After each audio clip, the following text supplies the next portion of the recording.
Good morning. I'm Diane Blair with Community One Bank, and I'm getting rate sheets Friday. So we're going to start living. Hallelujah.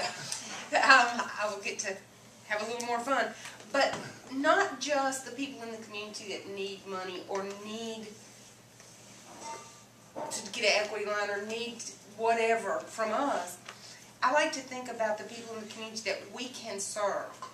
I have customers that I can set up an account for these young people just starting out. Everybody knows teenagers, people, new college students or high school students that are working their first job. They can't afford service charges. They can't afford to overdraft their account using their debit card. I can set them up like I did my son.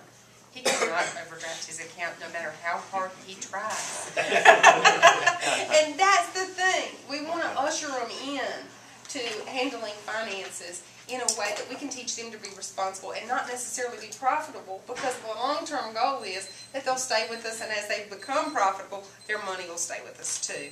So think about the young people that you know and that need